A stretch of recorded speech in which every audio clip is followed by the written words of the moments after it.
I think we're up to 5.6. We're moving into Reconstruction, so we're after the Civil War, and we're going to examine the treatment of African Americans during the Reconstruction period. We're going to take a look into how necessary congressional policies of Reconstruction were.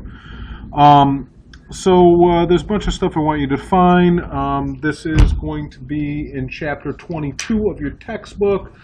It's going to be for 465 to 473. Okay, so I'll put that in here, pages 465 to 473.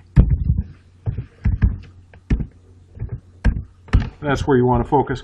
To what extent is military reconstruction necessary? That's the question that you're going to ask. And we started talking about this the last time. We started talking about how the South is going to be broken up into various military districts after the Civil War. Do I have that? Yeah, I think this is it.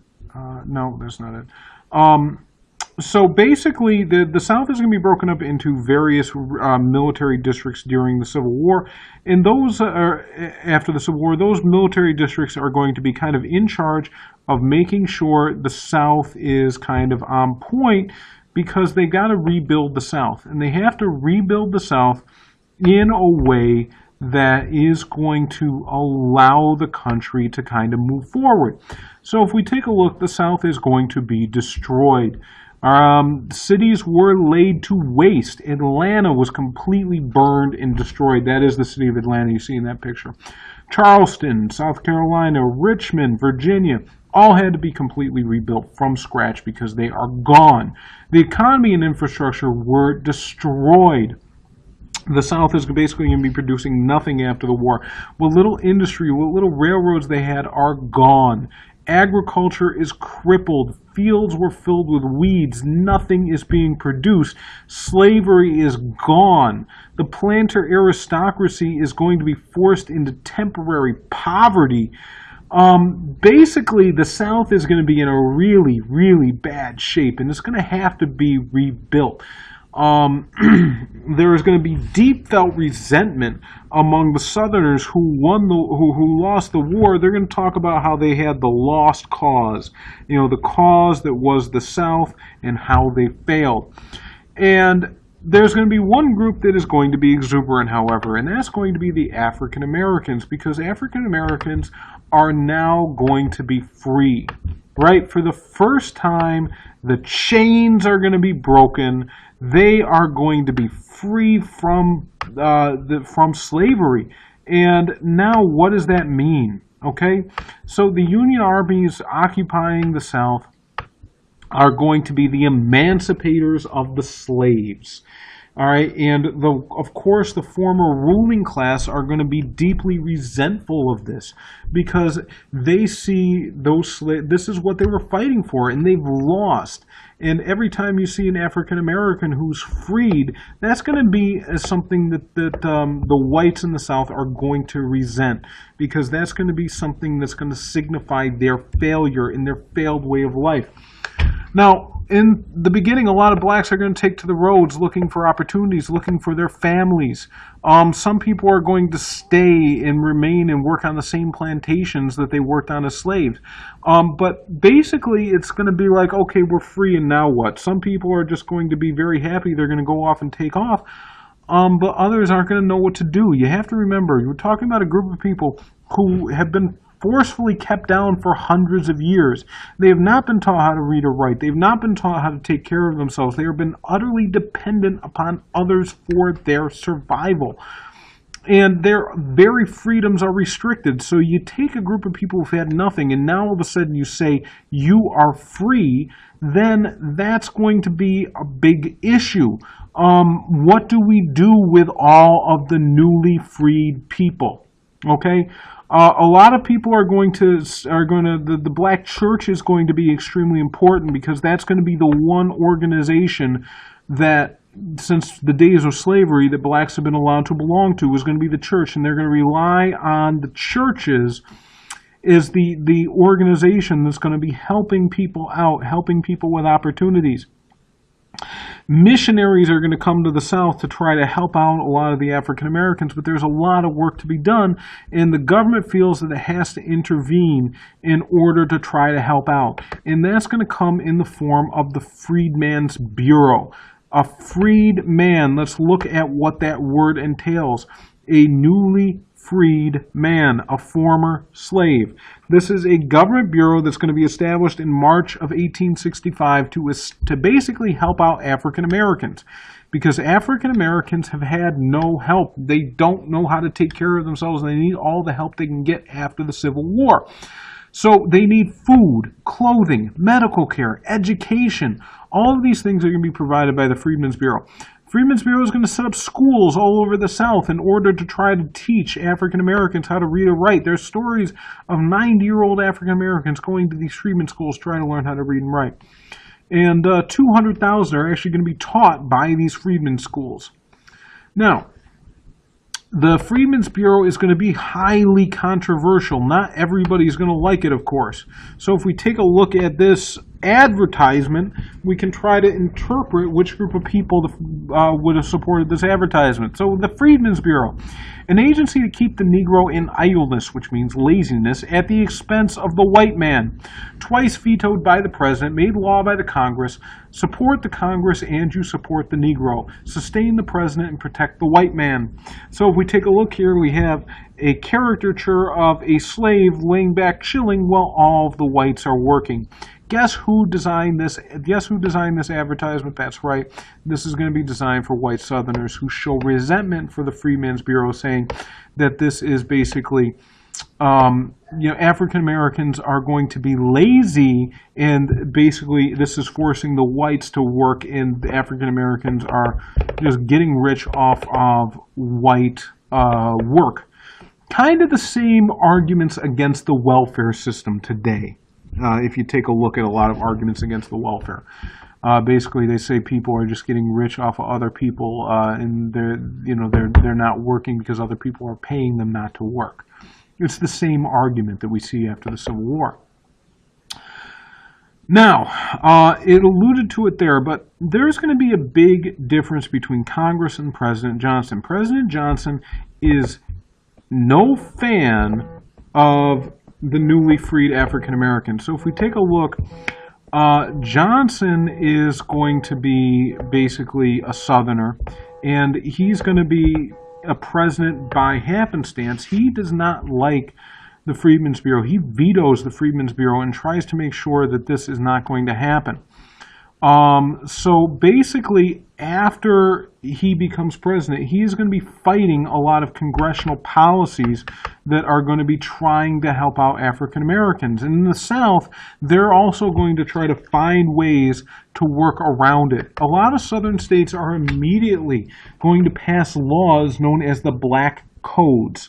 The Black Codes are state and local laws that are going to try to make sure there are penalties put in place for African Americans. Okay? So basically, if you don't make good on a labor contract, you can go to jail. So if you agree to work for somebody and they say you don't work it, then you're going to go to jail. If you violate that, then they're going to send quote-unquote Negro catchers after you, just like the old slave catchers of old, and they would enforce those contracts.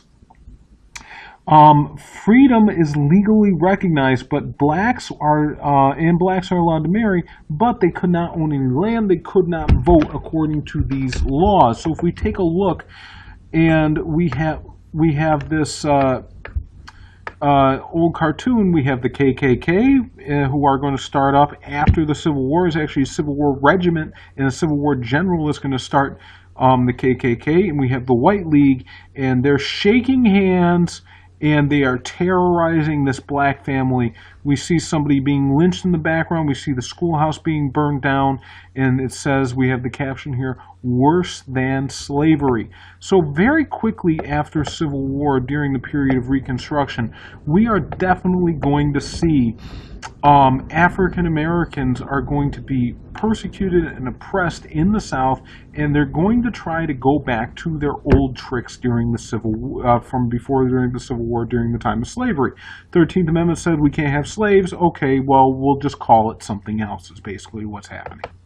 Going in with the black codes is the system of sharecropping. We have to understand the state of the Southern economy after the Civil War. Blacks had nothing and no way to take care of themselves. The only thing they ever knew was how to pick cotton. The whites basically had nothing either. The only thing they had was land, but they had no labor force. So the system of sharecropping is going to start as a system out of necessity. Basically, the landowners need a labor force, and the blacks need work. So the newly freed slaves are going to work on the plantations, cotton pickers, the same thing they did as slaves. And the system that emerges is sharecropping. Basically, they agree to share the crop. So they will work and plant the crop. They will harvest the crop for the owner in exchange for a share of the crop. So basically, we'll say it's going to be a 60-40 split. So the owner would take 60 and you would take 40%. So you would have to go out, plant, harvest, and everything like that. And then after it's sold, you would get 40%. Doesn't sound like such a bad deal. However, we have to understand how it's going to work. These newly freed slaves had no sense of business.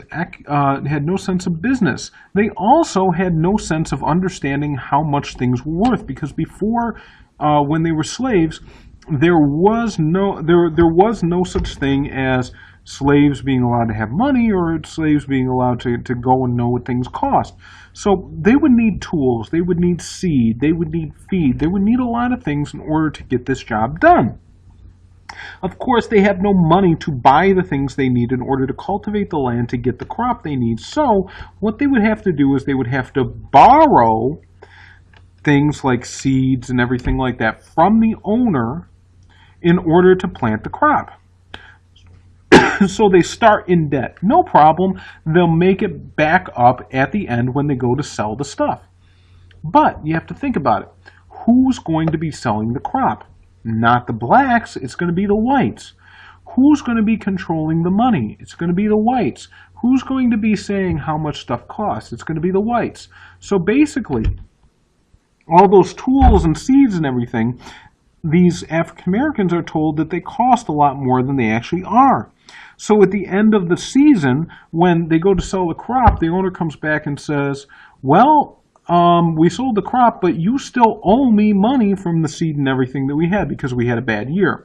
And already that next year, you're starting off in debt.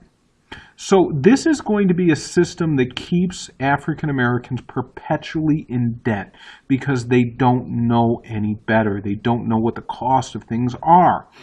And this system of sharecropping is basically going to hold them to the land. Now, we go back to the black codes.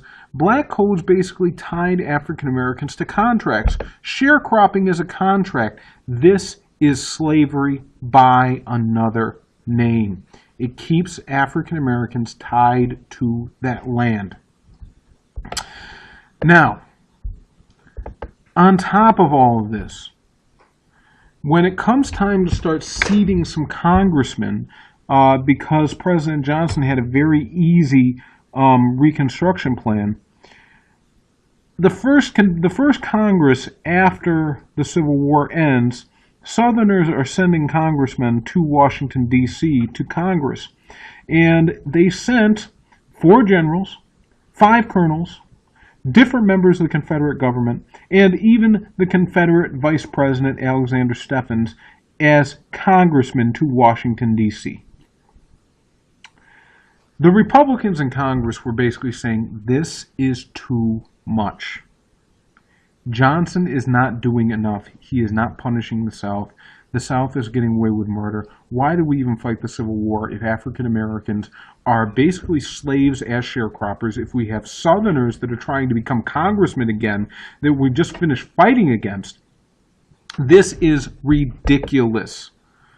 Johnson was seen as somebody who was obstructing everything that Congress was trying to do.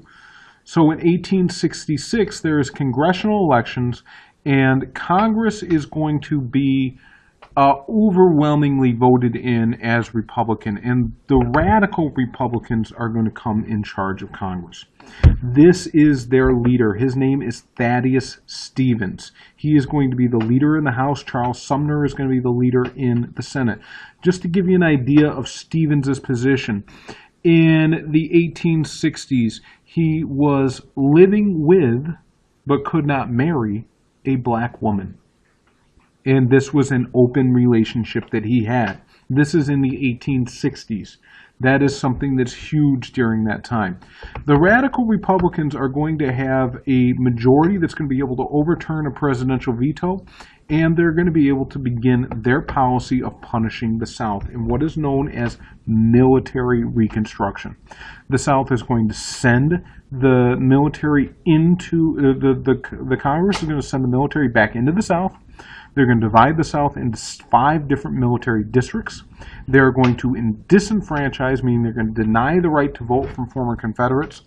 And they are going to ram civil rights down the throats of Confederates. So basically, we have to understand this is kind of the situation in the 1860s.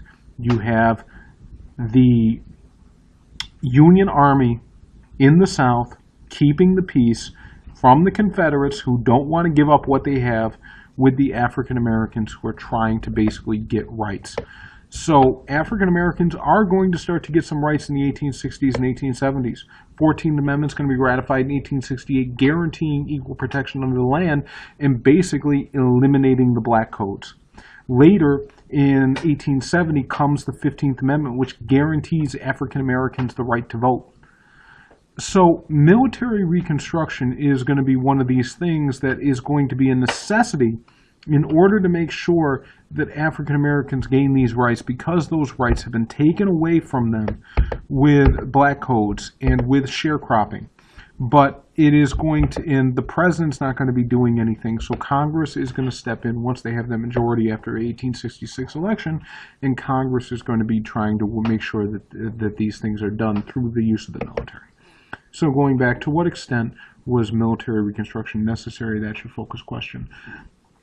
As always, you have any questions, send me an email. Good luck.